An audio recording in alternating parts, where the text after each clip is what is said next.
The woman reached toward the mirror, and with a flash of electricity, her arm sunk into it. Jack, curious, tried the same and felt the floor on the other side. To uncover the mystery behind the mirror, the clever Peter turned on his phone's camera and began recording as he pushed it into the mirror. When they watched the footage, they discovered that inside the mirror was a room identical to the one they were standing in. Jack, unable to hold back his excitement, charged through the mirror. In an instant, with a flash of light, he found himself in the mirrored world. The house was empty, but as he stepped outside, he suddenly heard sounds coming from the front yard. Cautiously, he peeked out and was shocked by what he saw. He witnessed himself and his friends having a barbecue in the yard. Quickly, he pulled out his phone to capture the unbelievable scene. Afterward, he hurriedly escaped from the mirrored world. His friends were stunned by Jack's account. They soon discovered that when they all held hands and entered together, they could reach the same mirrored space simultaneously. This proved that the mirror world had countless versions. Eventually, they figured out how to close the portal. By adjusting the mirror from a tilted position to an upright one, it would revert to just being an ordinary mirror. They began transporting various luxury items from the mirror world back to their own. Within days, these once poor individuals had transformed into true millionaires. Spending money soon became their only worry. Tony, however, realized that the luxury goods they had been bringing over were insignificant compared to the differences in technology and civilization between the two worlds. He began collecting high-tech products that didn't exist in the primary world. Upon returning, he first invented a portable e-reader, followed by the development of foldable circuit boards. He quickly became a household name. Mary, whose dream was to become a painter, used the parallel world to visit famous artists.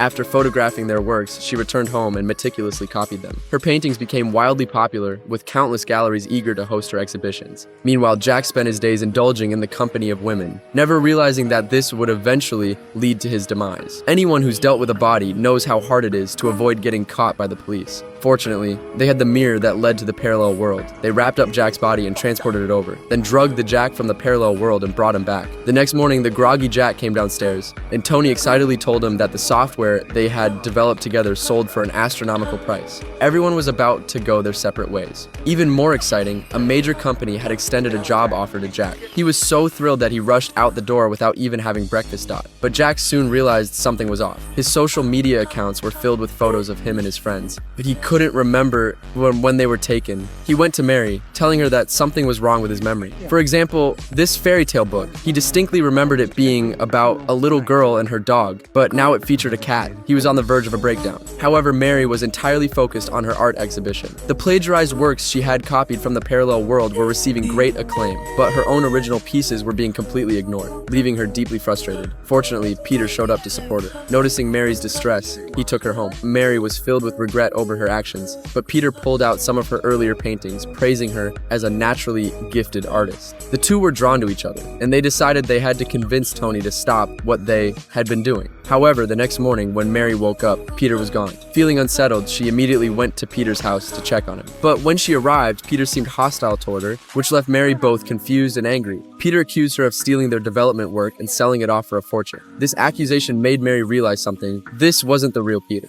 Tony had likely brought back a Peter from the parallel world, and the real Peter might already be dead. While staying in the hospital, the man noticed something strange. All the patients were confined inside large wooden barrels, and their expressions were disturbingly vacant, as if they weren't even alive. This bizarre retirement home had even more outrageous claims, boasting that their water therapy could cure even terminal illnesses. Some patients reportedly stayed so long that they could breathe underwater. This miraculous reputation attracted the world's wealthiest elites. Pete, a top financial broker on Wall Street, was the company's star performer, rising swiftly through the ranks thanks to his exceptional skills. But he was unaware that the company was on the verge of bankruptcy, all because the CEO had gone to this retirement home for treatment and hadn't returned. The company was in crisis, and only the CEO could resolve it. The board of directors called on Pete to find the CEO and bring him back. Pete quickly hired a driver and set off for the retirement home. From that moment, strange things began to happen. As they passed through this village below the home, a boy suddenly hurled a rotten egg at the car, leaving Pete bewildered. The driver explained that there had always been tension between the village and the retirement home. Soon after, Pete arrived at the facility and immediately went to the front desk, hoping to take his boss home. However, the receptionist informed him that visiting hours were over for the day, and he would have to wait until tomorrow.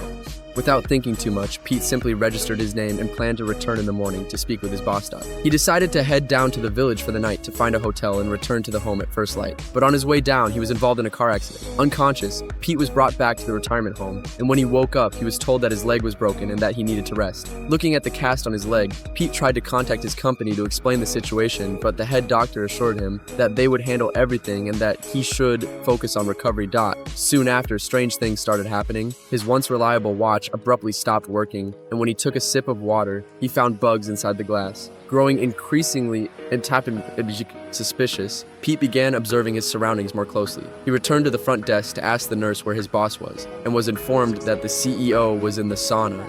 After finally tracking down his boss, Pete was shocked to find that the CEO no longer cared about the company's affairs. With great effort, Pete managed to convince him to leave. Pete quickly asked the nurse to call a car, but while waiting in the courtyard, he suddenly heard a beautiful voice singing in the distance. Following the sound, he discovered a young girl named Anna. Pete was puzzled. Why was there a young girl in a retirement home? After some conversation, he learned that Anna had lived in the home her entire life. Pete told her that he was about to leave, but the girl seemed surprised, telling him, "No one ever leaves this place." As the couple stepped outside, they noticed something eerie. People were staring at them as if they were prey. Pete and Anna were deeply confused, but since the only tavern in town was nearby, they decided to head inside and chat for a while. As soon as they sat down, Pete remembered something strange about his boss. He often lost teeth in large amounts. Curious, Pete asked Anna if there was a doctor nearby. Upon learning that there was an amateur doctor not far away, Pete asked Anna to wait in the tavern while he went to see the doctor. Pete found the local doctor and asked him to help analyze his boss's medical records. The doctor explained that severe dehydration could cause teeth to fall out. Pete found this odd. His boss had been undergoing water therapy, so how could dehydration be the issue? But the amateur doctor didn't have much knowledge beyond that, so Pete decided to call the company to report what he'd learned. His colleague on the other end was frantic,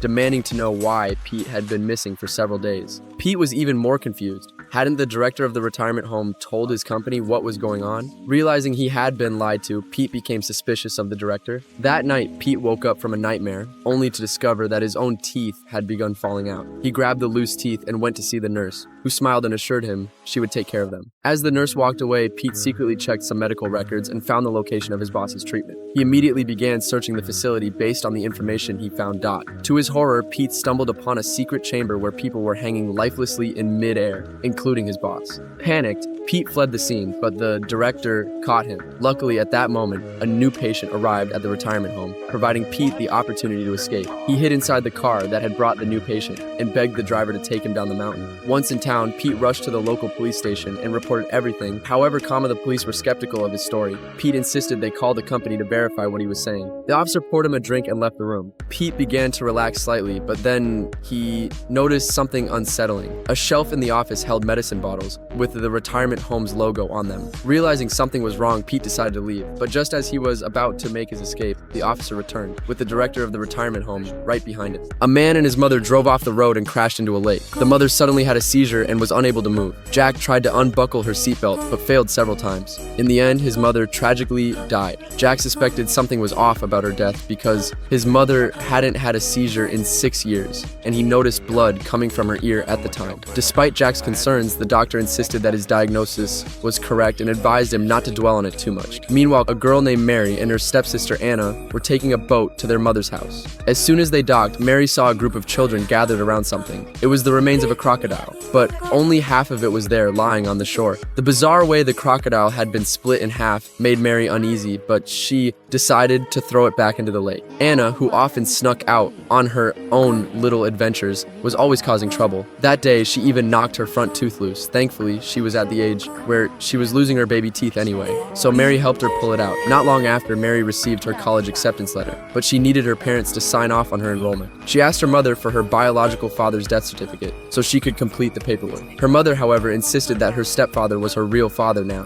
and that his signature would be enough. This disagreement led to a heated argument between Mary and her mother, and that night, Mary took the boat to her friend's house to stay over. As she was leaving, her stepfather reminded her several times to be careful and to come home early for breakfast the next morning. It was clear that her stepfather cared deeply for Mary, but the mystery of her biological father's disappearance remained an unresolved issue between her and her mother. While on her way, Mary's boat suddenly stalled. She heard strange noises coming from a distance, and then to her disbelief, she saw a few wolves appear on the waterway. The sight left her stunned. After spending the night at her friend's house, Mary was woken up early by a call from her mother, who told her that Anna had gone missing. Panicked, Mary immediately took the boat back home, where her mother and stepfather were already in a state of frantic worry. However, when Mary docked her boat and went to the house, she found that her boat had mysteriously disappeared. At the same time, Jack, while working, discovered a pipe in the lake that he couldn't remove. Following the pipe to its source, he found an old oil pump engine. As he moved closer to investigate, his hearing in one ear suddenly went out, and his hand began trembling uncontrollably for no apparent reason.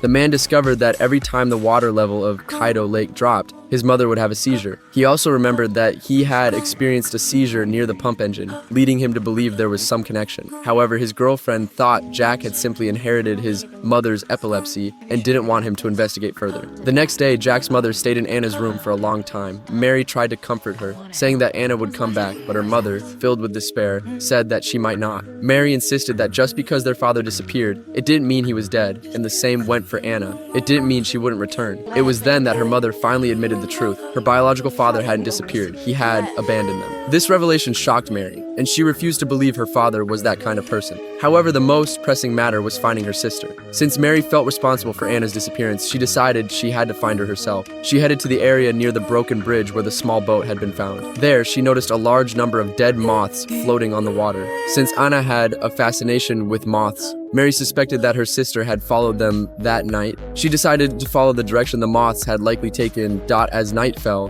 Mary didn't want the police to catch her wandering around the lake in the middle of the night, so she looked for a place to hide. But just then, the helicopter and speedboat she'd seen earlier suddenly vanished. Mary was confused and couldn't make sense of what was happening. With no other option, she relied on the moonlight to navigate. She walked through the night, and before she knew it, it was morning. She came across a fisherman and immediately called out for help. The kind fisherman brought her back to the dock. When she opened the door to her house, she saw her mother on the phone calling for help. The scene was exactly like the day she had returned from her friend's house. Looking through the window, she saw another version of herself. It turned out that the police hadn't disappeared the night before. Mary had traveled back in time. The boat that had mysteriously vanished was actually the one she had taken herself. Mary once again passed the broken bridge and quickly found the small boat that Anna had taken. Realizing her sister must be nearby, she jumped out of her boat and rushed to search for her. Soon, she saw Anna in front of her, but something was off.